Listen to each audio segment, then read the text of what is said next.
Muy buenas tardes. Hemos llegado al último programa de esta temporada de El Club Cuántico a través de Radio Universitaria FM, la radioemisora de la Universidad de La Serena, y por supuesto a través de nuestro canal online www.youtube.com/El Club Cuántico. Estamos junto a Marco Corillini, ya acercándonos al cierre del mes de diciembre y Sí. del año 2024. ¿Cómo estás, Marco? Hola Ingrid, aquí estamos efectivamente para conversar acerca de ciencia, tecnología y hoy día de un fenómeno físico muy interesante. Sí, es una noticia que se dio a conocer hace muy poco. Sí, vamos a hablar de un tema bien interesante, algo que se conjeturó entre los años 2008 y 2009, que tiene un nombre bien sugerente, que son los fermiones de tipo semi-Dirac. Esta es una concepción relativamente nueva, pero está en un contexto no tan nuevo y está asociado al concepto de cuasipartículas en los sistemas cuánticos.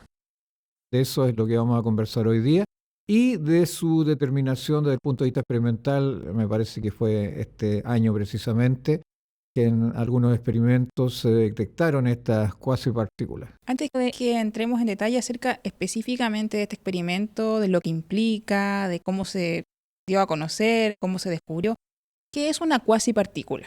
Bueno, voy a ilustrarlo con un ejemplo. Cuando tú tienes una red que podría ser un cristal, un cristal atómico, en donde podrías tener en cada lugar de ese cristal átomos de algún tipo, pero además el cristal tiene vibraciones. Esos modos vibracionales pueden ser asociados a estados de un sistema cuántico que no son necesariamente partículas en el sentido usual de la palabra, pero se comportan prácticamente como si lo fueran. Por ejemplo, en un cristal, esos modos vibracionales reciben el nombre de fonones y de hecho en la práctica tú los puedes detectar, sobre todo por ejemplo en el caso del helio, cuando examinas algunos fenómenos críticos desde el punto de vista cuántico que tienen manifestación macroscópica como la superfluidez. Esos son las cuasipartículas. O sea, que podemos ver su manifestación. Efectivamente. A simple vista, de digamos. De hecho, la manifestación macroscópica de fenómenos cuánticos es una cosa muy conocida hace tiempo.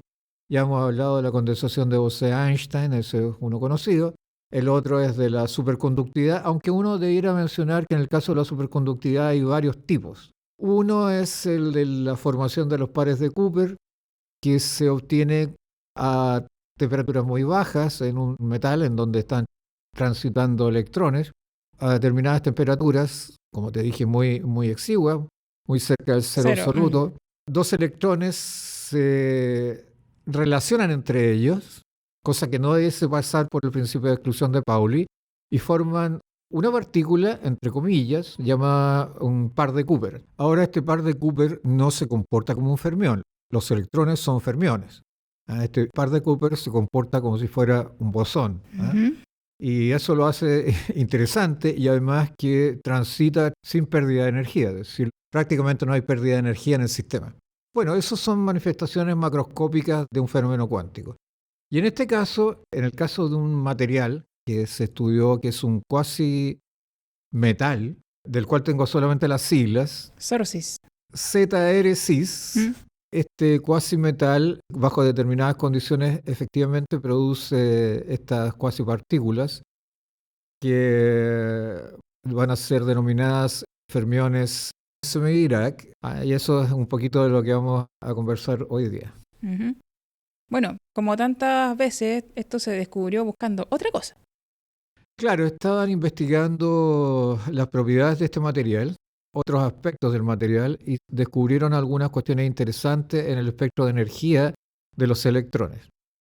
En el caso de materiales en donde tenemos electrones, generalmente sucede que cuando tú sometes al material a un campo electromagnético o magnético importante, los electrones se alinean, si uno quisiera decirlo así, por lo menos la energía, se alinea en un espectro discreto, es decir, los valores que toman las posibles energías de los electrones en el material toman valores discretos, es decir, por ejemplo, 1, 2, 3, 4, 5, y la energía que tú necesitas para hacer transitar un electrón de un nivel al otro, eso es discreto, eso es fijo.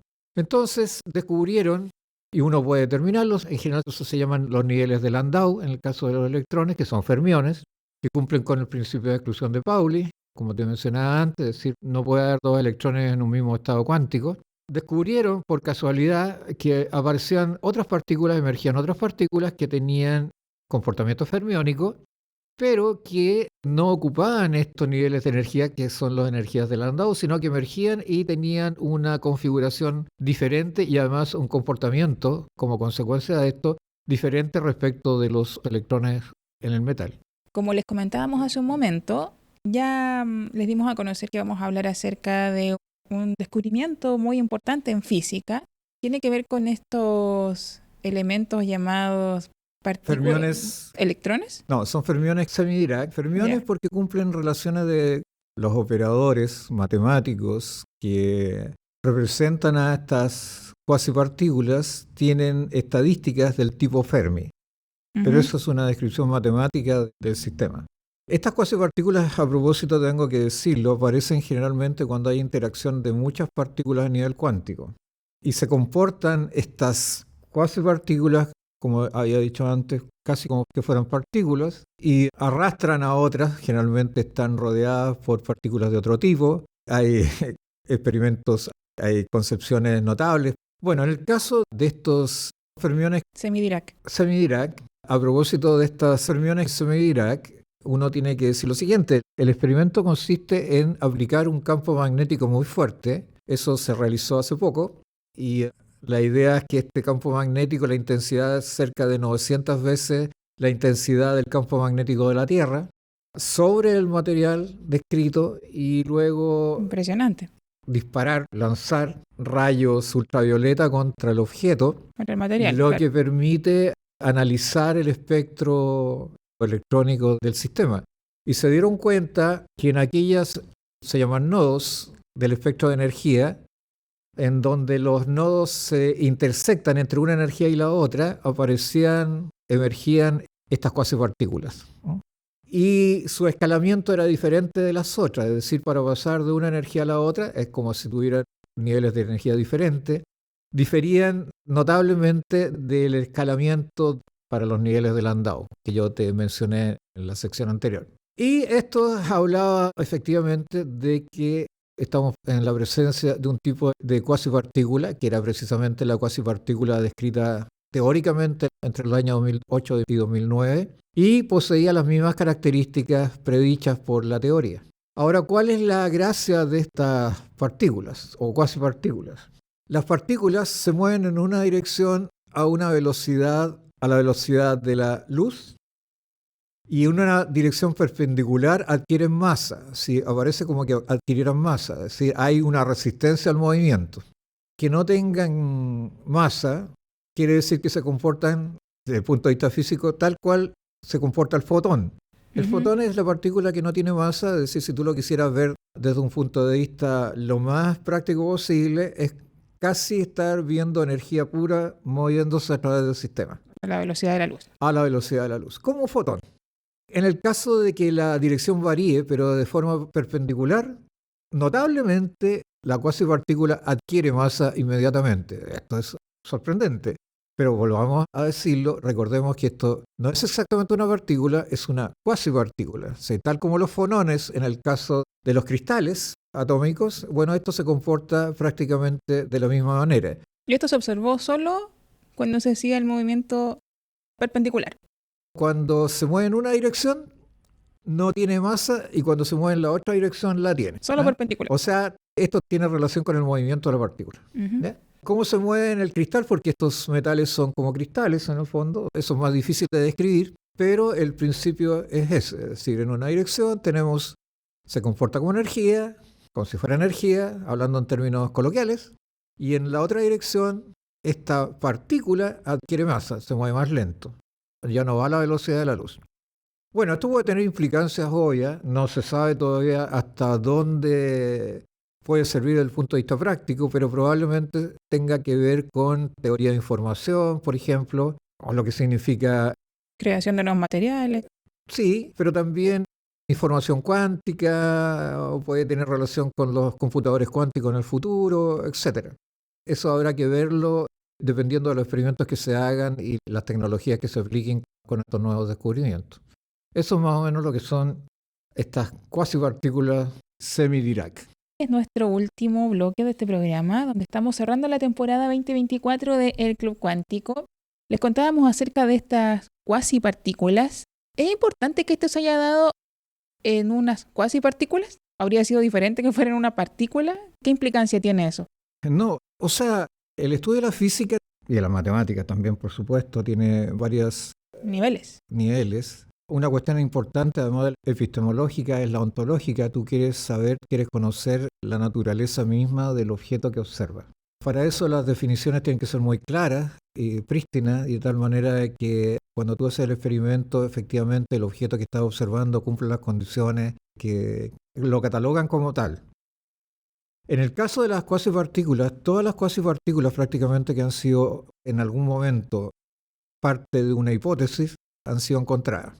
Cuando te hablo de los fonones, esos se detectan, de manera que no estamos hablando de objetos inexistentes, sino que estamos hablando de objetos de la naturaleza, en este caso a nivel microscópico, cuántico, que tú puedes medir y puedes entender de acuerdo a tu teoría. No es solamente una cuestión teórica, es decir, si la física tiene que ver con teoría y medición. No es una especie de acuerdo entre los físicos, como suele pensarse de una mala manera. Nos vamos a poner todo hoy día de acuerdo para decir que es una partícula. Hay definiciones que son básicas, efectivamente, pero eso lo tienes que contrastar con la realidad. Si la realidad te dice lo contrario, eso ya tienes que desecharlo definitivamente y tendrás que encontrar otras alternativas. Pero estas cuasipartículas efectivamente existen. Es lo mismo que las antipartículas. Las antipartículas no son objetos etéreos. Y no es una cuestión de pragmatismo su definición, sino que se detectan y cumplen con todas las condiciones que se supone que tiene que cumplir una antipartícula, como el positrón, etc. Todas esas partículas se pueden detectar, se pueden medir y tú puedes conocer sus características.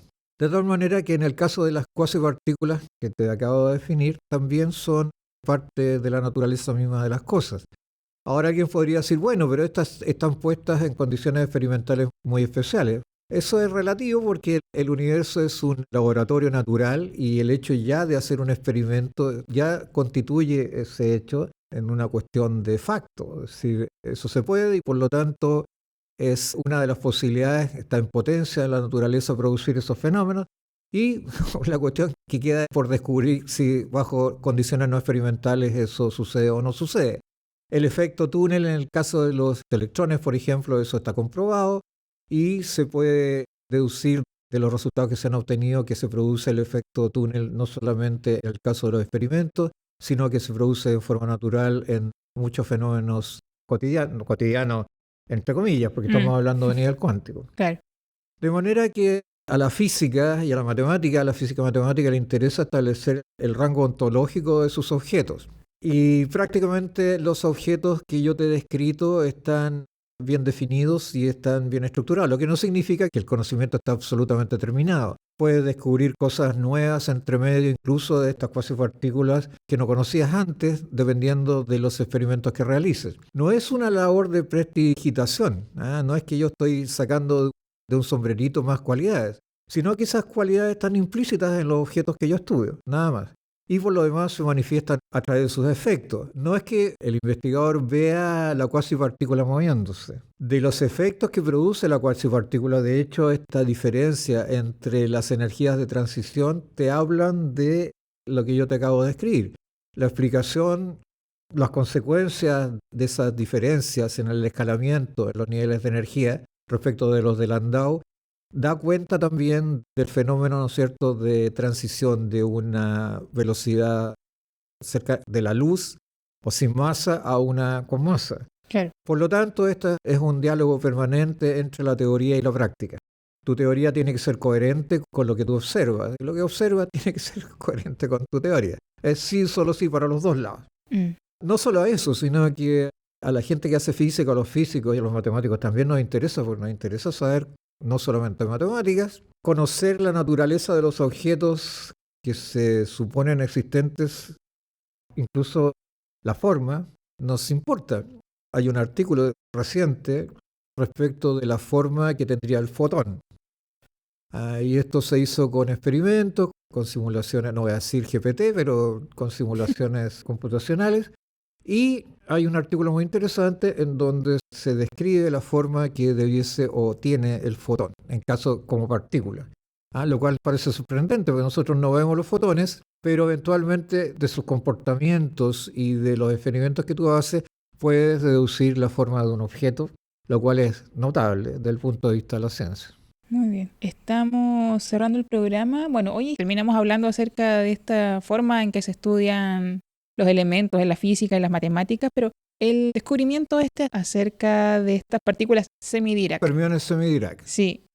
¿Dónde se dio a conocer esto en caso de que alguien quisiera ver más detalles? En el Physical Review X está el artículo, me parece que es de este año, sí, es de este año reciente. Eso es de libre acceso, ¿cierto? El PDF se puede bajar sin ningún problema. Bien. Hay otras revistas en donde estas cosas se analizaron, pero no están disponibles, hay que pagar.